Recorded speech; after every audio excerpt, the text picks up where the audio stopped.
Hello students, BSc part first के मैं Renu Bahura, associate professor MS college Bikaner. मेरी आज की टॉपिक है digestive system of leech. Paper second की ये टॉपिक है। तो हम स्टार्ट करते हैं एलिमेंट्री कैनाल से।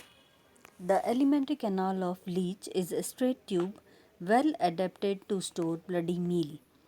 एक स्ट्रेट ट्यूब के रूप में पाई जाती है एलिमेंट्री कैनाल लीच की, और इसके अंदर पूरा ब्लड को स्टोर करने के लिए ये अडेप्टेड होती है। It consist of pre oral chamber, buccal cavity, pharynx, oesophagus, crop, stomach, intestine, rectum. ये सारे स्ट्रक्चर्स इसके अंदर पाए जाते हैं। सबसे पहला है pre oral chamber. The cavity of anterior sucker is called pre oral chamber. जो एंटीरियर सकर की कैविटी है वो कहलाती है प्री ओरल चैम्बर।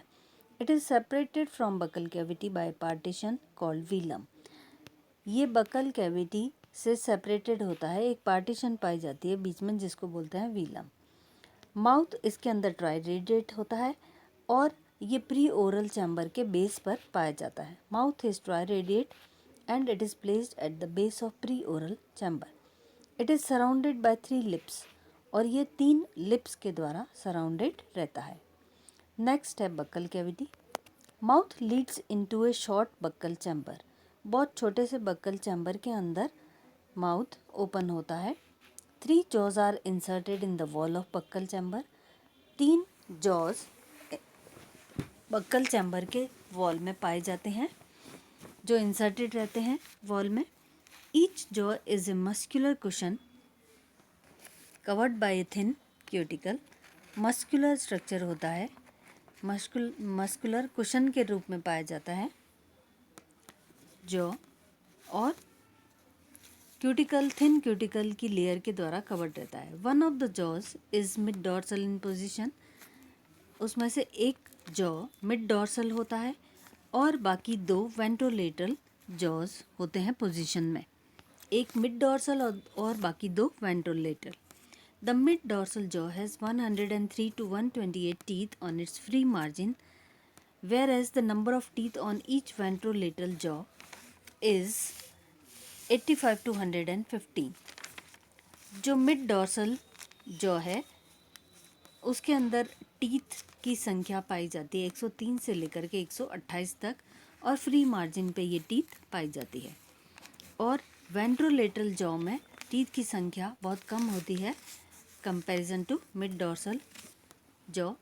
85 से लेकर के 115 तक टीथ पाई जाती है। The face of jaw has 42 to 45 microscopic elevations. The jaw का जो फेस है उसके ऊपर 42 से लेकर के 45 छोटे छोटे एलिवेशंस या उभार पाए जाते हैं। ये कहलाते हैं सलाइवरी पेपिली, और यहाँ पर सलाइवरी ग्लैंड ओपन होती है। ये यहाँ पे जो है इसका डायग्राम है जिससे सारा स्ट्रक्चर समझ में आ रहा है आपको, बक्कल कैविटी का और जॉ का। नेक्स्ट स्ट्रक्चर है pharynx. The buccal cavity Leeds into muscular pharynx which runs from 5 to 8th segment. Buccal cavity जो है मस्कुलर फेरिंग्स के अंदर ओपन होती है और ये 5वें से लेकर 8वें सेगमेंट तक पाया जाता है। It is surrounded by several salivary glands which open on the salivary papillae of jaws. ये फेरिंग्स जो है घिरा रहता है बहुत सारी सलाइवरी ग्लैंड्स के द्वारा, और ये सलाइवरी ग्लैंड्स जॉज के सलाइवरी पेपिली के द्वारा ओपन होती है जॉज के ऊपर। नेक्स्ट स्ट्रक्चर है ईसोफेगस। फेरिंग्स लीड्स इनटू ए स्मॉल ईसोफेगस। बहुत छोटा सा स्ट्रक्चर होता है ईसोफेगस, और it's epithelial lining is throne into folds. इसकी जो एपिथेलियल लाइनिंग है ईसोफेगस की वो फोल्ड्स के अंदर पाई जाती है। नेक्स्ट स्ट्रक्चर है crop. It is the longest part of the elementary canal running from 9th to 18th segment. Alimentary canal का सबसे लंबा पार्ट है क्रॉप, और ये 9 से लेकर के 18वें सेगमेंट तक पाया जाता है। It is divided into 10 sacs, each opening into the next by a sphinctered aperture. ये 10 सैक्स के अंदर डिवाइडेड रहता है और हर सैक नेक्स्ट में ओपन होता है, एक एपर्चर पाया जाता है जिसके चारों तरफ स्फिंक्टर मसल्स पाई जाती है, इसलिए स्फिंक्टर्ड एपर्चर कहा जाता है. Each sac has a small anterior chamber and a broad posterior chamber. हर सैक के अंदर 2 चैम्बर्स पाए जाते हैं, छोटा सा एंटीरियर चैम्बर होता है और ब्रॉड पोस्टीरियर चैम्बर पाया जाता है. The posterior chamber gives out a pair of lateral outgrowths. Posterior chamber जो है वहाँ से जो है लेटरल आउटग्रोथ्स बाहर निकलती है और उनको कहते हैं सीका या diverticula. The sacs of crop and its diverticula gradually enlarge towards the posterior side. Crop या उसके डाइवर्टिकुला जो है पोस्टीरियर साइड में हल्के से एनलार्ज हो जाते हैं. The last pair of diverticula are the longest running as blind tubes, one on either side of the intestine up to 22nd segment. जो लास्ट पेयर है क्रॉप का, वहाँ पर उसके जो डाइवर्टिकुला होते हैं वो सबसे लंबे होते हैं, लॉन्गेस्ट होते हैं और ब्लाइंड ट्यूब्स से की तरह जो है वो बढ़ते हैं और इंटेस्टाइन के दोनों तरफ पाए जाते हैं और 22nd सेगमेंट तक एक्सटेंड होते हैं. ब्लाइंड ट्यूब्स किसको कहते हैं? जो है बंद होती है ट्यूब्स, आगे से ओपन नहीं होती, इसलिए उनको ब्लाइंड ट्यूब्स कहा जाता है. नेक्स्ट स्ट्रक्चर है stomach. The last chamber of crop leads into a narrow funnel like tube which then leads into stomach. जो लास्ट चैम्बर है क्रॉप का वो एक छोटी सी फनल के कीप के फॉर्म में, नैरो कीप के फॉर्म में जो है ओपन होती है और ये ओपन होता है छोटे से स्टमक के अंदर. This chamber lies in the 19th segment and is heart shaped. ये चैम्बर जो है वो 19th सेगमेंट में ओपन होता है और ये हार्ट शेप्ड होता है. It's epithelial lining forms transverse folds. और इसकी एपिथेलियल लाइनिंग ट्रांसवर्स फोल्ड्स के फॉर्म में पाई जाती है. नेक्स्ट स्ट्रक्चर है इंटेस्टाइन, एलिमेंट्री कैनाल का. The stomach Leeds into A tubular intestine running from 20th to 22nd segment. Stomach जो है ओपन होता है एक ट्यूब लाइक इंटेस्टाइन के अंदर जो 20 में से लेकर के 22वें सेगमेंट तक रन करती है.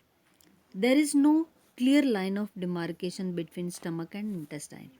ये माना गया है कि दोनों स्टमक और इंटेस्टाइन के बीच में कोई भी ऐसी लाइन नहीं होती कि यहाँ तक स्टमक है और यहाँ से इंटेस्टाइन स्टार्ट हो रहा है. The lining of intestine is also folded. Intestine की जो लाइनिंग है वो भी फोल्ड्स के अंदर पाई जाती है. नेक्स्ट स्ट्रक्चर है rectum. The last chamber of alimentary canal is a tubular rectum running from 23rd to 26th segment. जो लास्ट स्ट्रक्चर है या लास्ट चैम्बर जो है एलिमेंट्री कैनाल का वो ट्यूब के फॉर्म में होता है और उसको रेक्टम बोलते हैं. ये 23 में से लेकर के 26वें सेगमेंट तक रन करता है. Posteriorly the rectum turns dorsally to open out by anus. नीचे की तरफ पोस्टीरियर रीजन में रेक्टम हल्का सा डॉर्सल साइड में टर्न हो जाता है और ओपन होता है एनस के द्वारा और ये डॉर्सल सरफेस पर पाया जाता है एनस. बक्कल कैविटी और प्री ओरल चैम्बर ये दोनों लाइन रहते हैं क्यूटिकल के द्वारा. सो दे रिप्रेजेंट स्टोमोडियम. जो ये दोनों स्ट्रक्चर मिल करके स्टोमोडियम स्ट्रक्चर बनाते हैं. Rectum is also line by cuticle and it represents proctodaeum. Rectum cuticle के द्वारा लाइन रहता है और इसलिए इसको प्रोक्टोडियम कहते हैं. Rest of the elementary canal is line by endoderm and represents midgut और मेसेंट्रॉन. बाकी की जो एलिमेंट्री कैनाल का स्ट्रक्चर है वो एंडोडर्म से लाइंड रहता है या लाइनिंग एंडोडर्म की पाई जाती है और इसलिए इसको मिडगट या मेसेंट्रॉन कहते हैं. नेक्स्ट पार्ट है एलिमेंट्री कैनाल, यहाँ पर ख़त्म हो गई है. अब डाइजेस्टिव सिस्टम का नेक्स्ट पार्ट है फूड एंड फीडिंग. क्या ये इसकी फीडिंग हैबिट क्या होती है, क्या खाता है ये. Leech is sanguivorous in diet. Sanguivorous का मीनिंग समझते हैं आप कि ब्लड को अपना भोजन बनाते हैं ऐसे प्राणी। It feeds upon blood of cattle that happens to come to its habitat. Cattle generally जो है उसको उसके ब्लड को अपना भोजन बनाता है। In order to feed, it first applies its posterior sucker on the body of victim, by which attaches itself। सबसे पहले जो है जिस प्राणी का ब्लड इसको सक करना है तो ये पहले अपना पोस्टीरियर सकर अप्लाई करता है और उससे अटैच हो जाता है। Then the anterior sucker is applied to the body surface of victim and jaws are set to motion by peculiar muscles. Posterior sucker से चिपक जाता है, अटैच हो जाता है और उसके बाद में एंटीरियर सकर को अप्लाई करता है और बॉडी एनिमल की बॉडी सरफेस पर जो है एंटीरियर सकर से भी चिपक जाता है और इसलिए फिर बाद में जो है जॉज जो एंटीरियर सकर में प्रेजेंट होते हैं वो जो है मसल्स के द्वारा अपनी एक्टिविटी या अपना मोशन स्टार्ट कर देते हैं। They get ejected through mouth and operate on the victim's body surface like tiny jaws। Mouth में से ये जो है जॉज इजेक्ट हो जाते हैं और एनिमल की बॉडी सरफेस पर जो है बहुत छोटे जॉज के फॉर्म में जो है ऑपरेट करते हैं। Bye their action they make a painless characteristic try radiate wound. क्योंकि 3 जॉज पाए जाते हैं ट्राई, इसलिए जब भी ये चिपकते हैं एनिमल की बॉडी सरफेस से और जॉज का जो स्ट्रक्चर जो डेवलप होता है वो ट्राई रेडिएट वुंड जो बनता है या घाव जो बनता है वो ट्राई रेडिएट होता है, तिकोना होता है। Cutaneous capillaries gate damage and the Ojing blood is sucked by the sucking action of pharynx. Cutaneous capillaries जो है वो डैमेज हो जाती है, उसमें से ब्लड निकलना शुरू हो जाता है और फेरिंग्स के सकिंग एक्शन से ये ब्लड सोखना शुरू कर देता है animal. The Ojing blood is immediately mixed with saliva of jaws.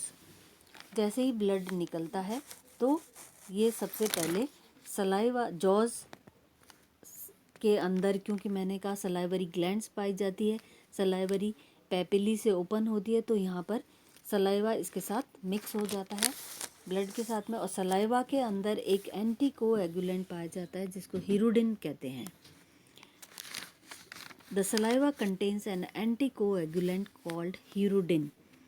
It prevents clotting of blood। और ये क्या करता है, हिरुडिन क्या करता है, ब्लड को क्लॉट होने से रोकता है। The uncoagulated blood is stored in the crop। और जो अनकोएगुलेटेड ब्लड है वो क्रॉप के अंदर जो सबसे लॉन्गेस्ट पार्ट है एलिमेंट्री कैनाल का, तो वो ब्लड को स्टोर करने में हेल्प करता है। वहाँ पे स्टोरेज होता है ब्लड का क्रॉप और क्रॉप के डायवेटिकुला में। The extensive crop is meant to store blood for future use. और कई बार क्या होता है कि जो क्रॉप के अंदर जो ब्लड स्टोर किया गया है वो आगे फ्यूचर में भी जो है इसको यूज़ कर लेता है animal. Leech can store blood sufficient for about 6 months और इवन ए ईयर। लीच जो है ऐसा देखा गया है कि ये अपना सफिशिएंट ब्लड जो है स्टोर करता है जो 6 महीने तक भी इसको यूज़ कर लेता है या कई बार 1 year का भी स्टोर कर लेता है, 1 साल का भी जो है उसके अंदर स्टोर कर लेता है जो 1 साल के लिए इसके लिए सफिशिएंट होता है। तो ये है फूड और फीडिंग। नेक्स्ट अब हेडिंग है प्रोसेस ऑफ डाइजेशन। अब डाइजेशन कैसे होता है इसकी एलिमेंट्री कैनाल में। In crop the blood gets haemolysed, that is its RBCs break liberating haemoglobin.